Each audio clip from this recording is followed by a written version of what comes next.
इसमें हमें बोला है इन फिगर 6.25 एक फिगर गिवन है in which PQ is parallel to ST। जो ये रे PQ तुम्हें दिख रही होगी, पॉइंटर पे ध्यान दो, ये किसके पैरेलल है? रे ST के। PQ, ये PQ रे हो गई और ये ST रे हो गई, ये दोनों एक दूसरे के पैरेलल है, यानी कि कभी इंटरसेक्ट नहीं करेंगे, इसका मतलब ये है। और उसके अलावा हमें एंगल PQR 110 डिग्री दिया, angle PQR 110 degree. Angle PQR कौन सा है? ये वाला, ये मैं जब मार्क भी कर देता हूँ, ये वाला। और एंगल RST 130 दिया, 130, तो ये वाला RST हो गया, दिस एंगल। और हमें फाइंड करना है एंगल QRS, ये वाला एंगल फाइंड करना। अब इसका कोई रिलेशन नहीं बन रहा, इस एंगल से भी नहीं बन रहा और इस एंगल से भी नहीं बन रहा। जो गिवन एंगल है PQR से ना बन रहा है, ना RST से कोई वो बन रहा है रिलेशन इसका, क्योंकि यहाँ पर अगर हम ऑल्टरनेट इंटीरियर एंगल भी ट्राई करें तो ये एंगल यहाँ तक है, तो ये एंगल कहाँ तक होना चाहिए ऑल्टरनेट इंटीरियर? यहाँ तक, तो पॉसिबल नहीं हो पा रहा। तो ये ऐसा पॉसिबल तब हो पाएगा जब यहाँ से एक लाइन पास होगी।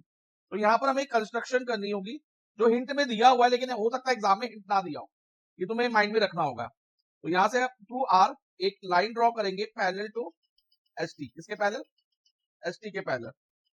ST या PQ दोनों में से किसी एक के पैरेलल ले सकते हो, तुम्हारी मर्जी है, ठीक है।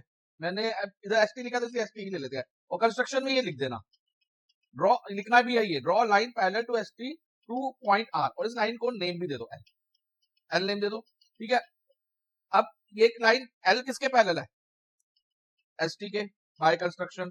और PQ parallel to ST question में हमें गिवन है, PQ parallel to ST given है। तो इससे हम क्या कह सकते हैं कि L जो लाइन L है वो भी ST के पैरेलल है और PQ भी ST के पैरेलल है। तो L और PQ भी एक दूसरे के पैरेलल हो जाएगी, नहीं हो जाएगी? क्योंकि दोनों सेम लाइन के पैरेलल होती है, दो लाइन जो सेम लाइन के पैरेलल होती है वो एक दूसरे के पैरेलल भी हो जाती है। तो हम कह सकते हैं कि L parallel to PQ parallel to ST, all three lines are parallel to each other, तीनों लाइन एक दूसरे के पैरेलल हो जाएगी। अब हमें जो एंगल फाइंड करना है, कौन सा फाइंड करना है? QRS, ये वाला एंगल QRS। तो अगर QRS फाइंड करने के लिए अगर हमें ये एंगल पता हो और ये वाला एंगल भी पता हो, जो मैंने ये मार्क करे हैं दोनों एंगल, ये और ये, तो लीनियर पेयर से इजीली हम QRS निकाल सकते हैं, लीनियर पेयर एक्सियोम से। जो ये वाला एंगल है ये, क्योंकि स्ट्रेट लाइन पे, स्ट्रेट लाइन हो गया और R पॉइंट पे तीन एंगल बन रहे हैं, एक तो ये वाला जो ये मैं मार्क किया है, उसमें नंबर भी दे देता हूँ, एंगल 1। और दूसरा एंगल कौन सा है? QRS। और तीसरा कौन सा है? ये वाला, जो पॉइंटर पे ध्यान देना, ये वाला, तो इसको मैं एंगल 2 नेम दे देता हूँ। तो ये तीनों एंगल क्या फॉर्म कर रहे हैं? लीनियर पेयर फॉर्म कर रहे हैं, ठीक है। तो लेकिन अब हमें एंगल 1 और एंगल 2 की वैल्यू किसी तरह से चाहिए। तो ध्यान से देखो बेटा, PQ पैरेलल टू L अगर हम कंसीडर करें, जो कि हम प्रूव कर भी चुके हैं, तो एंगल 1 और एंगल PQR कौन से टाइप के एंगल है? को इंटीरियर है ना। को इंटीरियर कैसे पता चलता है?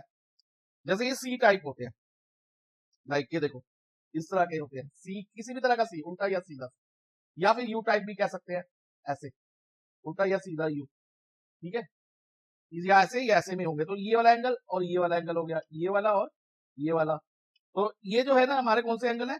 को इंटीरियर एंगल। और इनका सम 180 होता है अगर लाइंस पैरेलल हो तो, only when lines are parallel. और इसमें लाइंस पैरेलल है तो इन दोनों का सम हम 180 ले सकते हैं। तो हम लिखेंगे angle 1 plus angle PQR is equal to 180 degree, reason being co-interior angles. अब एंगल 1 हमें फाइंड करना है तो एंगल 1 को हम एंगल 1 ही लिखते हैं। अब एंगल PQR हमारा कितना है? 110, तो यहाँ पर 110 आ जाएगा, इज इक्वल टू 180। अब एंगल 1 निकालने के लिए जो ये प्लस 110 है, इसको 180 के साथ जाके माइनस करवा देंगे, तो 180 माइनस 110, तो एंगल 1 हमारा आ गया 70 डिग्री। एंगल 1 70 आ गया। अब हम आ जाते हैं इधर एंगल 2 फाइंड करने के लिए। एंगल 2 के लिए हम कौन सी पैरेलल लाइन लेंगे? Line L parallel to line ST। इधर ये हम प्रूव कर चुके हैं, L भी ST के पैरेलल है। तो इधर अगेन ये वाले दो एंगल, एंगल RST और एंगल 2 को इंटीरियर बना रहे हैं, सी टाइप एंगल है ना ये देखो ये सी की फॉर्म में आ रहे हैं, मतलब थोड़ा तिरछा आ रहा है, जैसे भी सी हो, एक तरह से सी लग रहा है। सी या यू टाइप के जो भी एंगल होंगे उन्हें हम को इंटीरियर एंगल लेते हैं। और उसको हम कैसे लिखेंगे? अब angle 2 plus angle RST is equal to 180 degree. अब एंगल 2 हमें फाइंड करना, तो एंगल 2 को हम एंगल 2 ही रहने देते हैं और RST की वैल्यू हमें 130 डिग्री दी है, इज इक्वल टू 180। अब अगेन एंगल 2 फाइंड करने के लिए 130 को हम 180 के साथ शिफ्ट करेंगे, तो ये माइनस 130 हो जाएगा, तो एंगल 2 इज इक्वल टू हमारा 50 डिग्री आ गया। अब एंगल 1 और एंगल 2 हमारे फाइंड हो गए।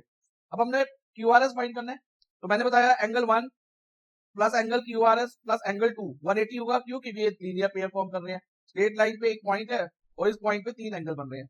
तो हम इसको ऐसे लिखेंगे, एंगल 1 प्लस एंगल क्यूआरएस जो हमें फाइंड करना है plus angle 2 is equal to 180। अब क्योंकि पेयर में 2 एंगल होते हैं ना, मैं पेयर बोला लीनियर पेयर, तो इनको हम कंबाइंड एंगल ले लेते हैं, एंगल 1 और क्यूआरएस को। इससे कुछ खास फर्क नहीं पड़ता, कंबाइन करो या ना करो, बस एक दिखाने के लिए होता है, जस्ट शो करने के लिए कि एक सिंगल एंगल हमने लिया और एक एंगल 2 अलग से लिया। तुम नहीं भी डालोगे ब्रैकेट तो भी मार्क्स नहीं कटेंगे, लेकिन वैसे डाल दोगे तो ये दिखाने के लिए कि हमने 2 एंगल लिया, एक एंगल 1 प्लस क्यूआरएस लिया और एक एंगल 2 लिया। और इधर हम क्या लिखेंगे, लीनियर पेयर एक्सियोम। एंगल 1 कितना डिग्री हमने फाइंड किया था, 70।